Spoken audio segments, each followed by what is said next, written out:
ಈಗಾಗಲೇ ನಮ್ಮ ಪಕ್ಷದ ನಾಯಕರು ಸಿ.ಟಿ. ರವಿ ಅವರು ಭಾಳ ಸಂಪೂರ್ಣ ದೇಶಕ್ಕೆ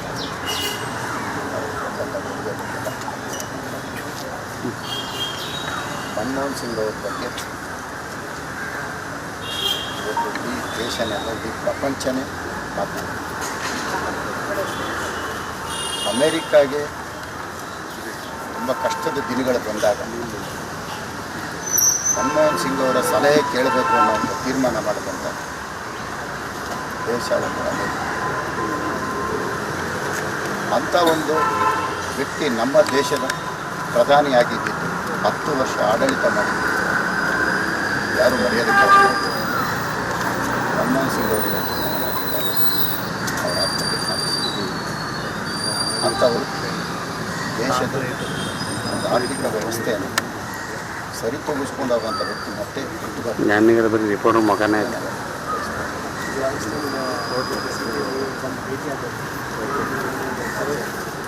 ಸಿ.ಟಿ. ರವಿ ಅವರು ನನ್ನ ಮೇಲೆ ಹಲ್ಲೆ ಮಾಡೋದ ಕೂಡಲೇ ದೂರವಾಣಿ ಕರೆ ಮಾಡೋದು.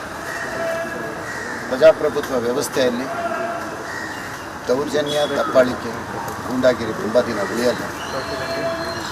ನಿಮ್ಮ ಜೊತೆಗೆ ನಾವಿದ್ದೀವಿ. ಈಗಾಗಲೇ ದೆಹಲಿ ಮಟ್ಟದಲ್ಲೂ ಸಹ ಎಲ್ಲರ ಗಮನಕ್ಕೂ ತಂದಿದ್ದೀನಿ. ನಡೀತಾ ಇರೋಂಥ ಇಲ್ಲಿನ ಎಲ್ಲ ವಿಷಯಗಳನ್ನೂ ಸಹ ದೆಹಲಿಗೆ ತಲುಪಿಸ್ತಾ ಇದ್ದೀನಿ, ಮಾತನಾಡ್ತಾ ಇದ್ದೀನಿ. ನಿಮ್ಮ ಜೊತೆ ಪಕ್ಷ ಇದೆ, ನಾವೆಲ್ಲರೂ ಇದ್ದೀವಿ. ಧೈರ್ಯ ನೀವಿರಿ, ಹೆದರುವಂಥದ್ದೇನಿಲ್ಲ. ಒಬ್ಬ ಶಾಸಕನ ಹಕ್ಕನ್ನು ಕಸ್ಕೊಳ್ಳೋದಕ್ಕೆ ಹೋಗ್ತಾ ಇದ್ದಾರೆ. ಒಬ್ಬ ಶಾಸಕನ ಕ್ಷೇತ್ರದಲ್ಲಿ ಬರಬಾರ್ದು ಅನ್ನೋಂಥ ಒಂದು ಸಂಚು ಮಾಡ್ತಾ ಇದ್ದಾರೆ. ಭಾರತದಲ್ಲಿ ಶಾಸಕರನ್ನ ಬರಬಾರ್ದು ಅಂತ ಮಾಡ್ತಾ ಇರೋದಿದೆ. ಮೊದಲನೇದು, ಯಾರೂ ಈ ಥರ ಮಾಡಿಲ್ಲ. ಪ್ರಕರಣಗಳು ದಾಖಲಾಗುತ್ತೆ, ಕೋರ್ಟಲ್ಲಿರುತ್ತೆ. ಕೋರ್ಟ್ ತೀರ್ಮಾನಕ್ಕೆ ನಾವೆಲ್ಲರೂ ಭದ್ರಾಗಿರ್ಬೇಕಾಗತ್ತೆ. ಅದಕ್ಕೆ ಉದಾಹರಣೆ ಡಿ.ಕೆ. ಶಿವಕುಮಾರ್ ಅವರು ಸಹ ಅವ್ರ ಮೇಲೂ ಪ್ರಕರಣಗಳು ದಾಖಲಾಗಿ ಅವರು ಸಹ ಬಿಹಾರ ಜೈಲಲ್ಲಿದ್ದು ಬೇಲ್ ಮೇಲೆ ಬಂದು ಅವರು ಕೇಸ್ಗಳು ನಡೆಸ್ತಾ ಇದ್ದಾರೆ. ಅವರು ಕ್ಷೇತ್ರಕ್ಕೆ ಹೋಗ್ತಾ ಇದ್ದಾರೆ. ಅವರ ಕ್ಷೇತ್ರಕ್ಕೆ ಅವ್ರು ಹೋಗೋದಕ್ಕೆ ಅನುಮತಿ ಸಿಗತ್ತೆ. ನನ್ನ ಮೇಲೆ ಹಾಕಿರೋ ಪ್ರಕರಣ ಕೋರ್ಟಲ್ಲಿದೆ. ಸತ್ಯ ಹೊರಗಡೆ ಬರಲಿ. FSL ರಿಪೋರ್ಟ್ ಅಂತಾರೆ. FSL ರಿಪೋರ್ಟು ಕೋರ್ಟಲ್ಲಿ ಮುಂದಿನ ದಿನಗಳಲ್ಲಿ ಅದನ್ನು ವಾದ ವಿವಾದಗಳು ನಡೆಯುತ್ತೆ. ಕೋರ್ಟು ನಾನು ತಪ್ಪಿತಸ್ಥ ಅಂತ ತೀರ್ಪು ಕೊಟ್ಟಿದ್ದ ದಿವಸ ಅದಕ್ಕೆ ನಾವೆಲ್ಲರೂ ಅದಕ್ಕೆ ಒಪ್ಕೊಳ್ಳೇಬೇಕು. ಕಾನೂನಿಗಿಂತ ದೊಡ್ಡವರು ಯಾರೂ ಇಲ್ಲ, ಎಲ್ಲರೂ ಚಿಕ್ಕವರು. ಆದರೆ ಸಮಾಜ ಒಬ್ಬ ಸೇವಕನಾಗಿ ಕ್ಷೇತ್ರದ ಸಂವಿಧಾನದಲ್ಲಿ ಕೊಟ್ಟಿರ್ತಕ್ಕಂಥ ಹಕ್ಕು ಒಬ್ಬ ಶಾಸಕನ ಹಕ್ಕು ಕಸ್ಕೊಳ್ತಾ ಇದೆ. ಅದು ಭಾಳ ದೊಡ್ಡ ತಪ್ಪು ಮಾಡ್ತಾ ಇದೆ. ನನ್ನ ಮೇಲೆ ಹಲ್ಲೆ ಮಾಡೋದು, ನನ್ನನ್ನು ಎದುರಿಸೋದು, ಕ್ಷೇತ್ರದಲ್ಲಿ ವರದಿ ಮಾಡೋದು, ನನ್ನ ಬಗ್ಗೆ ಕೆಟ್ಟ ಪ್ರಚಾರ ಮಾಡೋದು, ಇವೆಲ್ಲ ಮಾಡ್ತಾಯಿದ್ದಾರೆ. ನಾನು ವಿರೋಧ ಪಕ್ಷದವರಿಗೆ ಮತ್ತು ಇಲ್ಲಿನ ಶಾಸಕರಾಗಲೇಬೇಕು ಅಂತ ಆಕಾಂಕ್ಷೆಯಾಗಿರ್ತಕ್ಕಂಥ ಒಂದು ಹೆಣ್ಣು ಮಗಳು ಕುಸುಮಾಗೂ ಕಿವಿ ಮಾತು ಹೇಳ್ತೀನಿ.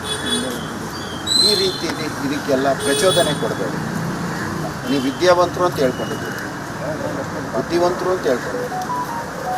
ನಿಮ್ಮ ಬುದ್ಧಿವಂತಿಕೆಗೆ, ನಿಮ್ಮ ವಿದ್ಯಾವಂತರಾಗಿರೋದಕ್ಕೆ ಇಷ್ಟು ಕೆಳಮಟ್ಟದ ರಾಜಕೀಯ ಮಾಡೋಕ್ಕೆ ಹೋಗಬೇಡಿ, ಒಳ್ಳೆಯದಲ್ಲ. ನೀವು ಕ್ಷೇತ್ರದಲ್ಲಿ ಒಬ್ಬ ಶಾಸಕ, ಇವತ್ತು ಸಚಿವರು ನಿಮ್ಮ ಕೈಯಲ್ಲಿದ್ದಾರೆ, ಮಾಜಿ ಸಂಸದರು ನಿಮ್ಮ ಕೈಯಲ್ಲಿದ್ದಾರೆ. ನಮ್ಮ ಕ್ಷೇತ್ರಕ್ಕೆ ನೀವು ಸಹಾಯ ಮಾಡೋಕ್ಕೆ ಅನುದಾನ ಕೊಡಿಸ್ತೀವಿ, ಕೆಲಸ ಮಾಡೋದಕ್ಕೆ ಸಹಾಯ ಮಾಡಿ. ನೀವು ಇಂಥ ಕೆಲಸ ನಾನು ಮಾಡ್ತೀನಿ ಅಂತ ಜನರ ಮುಂದೆ ತೊಗೊಂಡ್ಬಂದು ಇವತ್ತು ಸಂಸದರು, ಮಾಜಿ ಸಂಸದರು ಡಿ.ಕೆ. ಸುರೇಶ್ ಅವರು ನೀವೇನು ಹೇಳಿದ್ರು ಕೇಳ್ತಾರೆ. ಡಿ.ಕೆ. ಶಿವಕುಮಾರ್ ಅವರು ನೀವೇನು ಹೇಳಿದ್ರು ಕೇಳ್ತಾರೆ. ಯಾಕಂದರೆ ನೀವು ವರ್ಗಾವಣೆ ಪತ್ರಗಳನ್ನೆಲ್ಲ ಕೊಡ್ತೀರಿ ಅಂದರೆ ನಿಮ್ಮ ಮಾತು ಕೇಳ್ತಾ ಇದ್ದಾರೆ. ನಮ್ಮ ಕ್ಷೇತ್ರಕ್ಕೆ ನಿಂತಿರೋ ಕೆಲಸಗಳನ್ನ ಮಾಡಿಸ್ಬೋದು. ಮುಂದಕ್ಕೆ ಸಮಾಜಕ್ಕೆ ನಮ್ಮ ಕ್ಷೇತ್ರಕ್ಕೆ ಒಳ್ಳೆಯದೇನಾಗಬೇಕು ಅದನ್ನು ಮಾಡಿಸ್ಬೋದು. ಅದು ಬಿಟ್ಟು ಮುನಿರತ್ನನ ಮೇಲೆ ಹಲ್ಲೆ ಮಾಡಿ, ಮುನಿರತ್ನನ ವಿರುದ್ಧ ಪೋಸ್ಟ್ ಅಂಟಿಸಿ, ಮುನಿರತ್ನನಿಗೆ ಚಪ್ಪಲಿ ಹಾರ ಹಾಕಿ, ಮುನಿರತ್ನನಿಗೆ ಮಸಿ ಬಳಿಯೋದು, ಇದೆಲ್ಲ ಮಾಡೋಕ್ಕೆ ಹೋಗಬೇಡಿ. ನಿಮ್ಮ ವಿದ್ಯಾವಂತರಾಗಿ ಇದು ನಿಮಗೆ ಶೋಭೆ ತರಲ್ಲ. ಇದನ್ನು ನೀವು ಸರಿಪಡಿಸ್ಕೊಳ್ಳಿ. ಚುನಾವಣೆ ಬಂದಾಗ ನೀವು ನನ್ನ ವಿರುದ್ಧವಾಗಿ ಮಾಡಿ ಸುಳ್ಳು ದೂರುಗಳನ್ನ ಕೊಡೋದು, ಸುಳ್ಳು ಕಂಪ್ಲೇಂಟ್ಗಳನ್ನ ಕೊಡೋದು, ರೇಪ್ ಕೇಸ್ಗಳು ಕೊಡೋದು, ಇವೆಲ್ಲ ಮಾಡೋಕ್ಕೆ ಹೋಗಬೇಡಿ. ನೀವು ಹೆಣ್ಣು ಮಗಳಾಗಿ ನೀವೆಷ್ಟು ನೋವು ಅಂತ ನೀವು ಹೇಳ್ತೀವಿ. ನನಗೂ ಇಬ್ಬರು ಹೆಣ್ಣು ಮಕ್ಕಳಿದ್ದಾರೆ, 4 ಮೊಮ್ಮಕ್ಕಳಿದ್ದಾರೆ. ಈಗ ನನ್ನ ಮೊಮ್ಮಗಳಿಗೆ 15 ವರ್ಷ. ನನ್ನ ಮೇಲೆ ಒಂದು ಸುಳ್ಳು ರೇಪ್ ಕೇಸ್ ಕೊಡಿಸಿ, ಸುಳ್ಳಿಲ್ಲ, ನಿಮಗೆ ಗೊತ್ತಿಲ್ಲ, ಇದರಲ್ಲಿ ನೀವು ಶಾಮೀಲಾಗಿಲ್ಲ ಅಂದರೆ ಕಾಲಭೈರವೇಶ್ವರ ದೇವಸ್ಥಾನಕ್ಕೆ ನಾನು ಬರ್ತೀನಿ. ನೀವು ನಿಮ್ಮ ತಂದೆ ಬಂದು ನಮಗಿದು ಯಾವುದೂ ಸಂಬಂಧ ಇಲ್ಲ, ರೇಪ್ ಕೇಸ್ ಕಂಪ್ಲೇಂಟ್ ಕೊಟ್ಟಿರೋ ಅಂಥವ್ರು ನನಗೆ ಗೊತ್ತಿಲ್ಲ ಅಂತ ನೀವು ಪ್ರಮಾಣ ಮಾಡಿ ಮೇಡಮ್. ನಾನು ಪ್ರಮಾಣ ಮಾಡ್ತೇನೆ, ಈ ರೇಪ್ ಮಾಡಿರೋಂಥದ್ದು ಸುಳ್ಳು ಕೇಸ್ ಇಲ್ಲವಾ? ನ್ಯಾಯಾಲಯದ ತೀರ್ಪಿಗೆ ನೀವು ಭದ್ರಾಗಿ, ನ್ಯಾಯಾಲಯದಲ್ಲಿ ತೀರ್ಪು ಬಂದಾಗ ನಾನು ತಪ್ಪಿತಸ್ಥ ಅಂತಾಗ ನಾನು ಆ ಶಿಕ್ಷೆಗೆ ಒಳಪಡಲೇಬೇಕು. ಆ ಶಿಕ್ಷೆ ಕೊಟ್ಟಾಗ ಅದಕ್ಕೆ ನಾನು ಭಾಳ ಸಂತೋಷವಾಗಿ ಸ್ವೀಕರಿಸ್ತೀನಿ ನ್ಯಾಯಾಲಯ ತೀರ್ಪು. ಆದರೆ ನಿಮ್ಮ ಸಂತೋಷಕ್ಕೆ ನನಗೆ ಯಾವ ಶಿಕ್ಷೆ ಕೊಡ್ತೀವಿ? ನಿಮ್ಮ ಸಂತೋಷಕ್ಕೆ ನನ್ನನ್ನು ಯಾಕೆ ಬಲಿ ಪಡಿತೀವಿ? ಇದು ಮಾಡಬೇಡಿ, ಇದು ಒಳ್ಳೆಯದಲ್ಲ, ತಿದ್ಕೊಳ್ತೀರಾ ಅಂತ ನಾನು ಭಾವಿಸ್ತೇನೆ. ಹೀಗೆ ಮುಂದುವರೆದ್ರೆ ಪ್ರಜಾಪ್ರಭುತ್ವ ವ್ಯವಸ್ಥೆಯಲ್ಲಿ ನಿಮಗಂತೂ ಒಳ್ಳೆಯ ಹೆಸರು ಬರಲ್ಲ.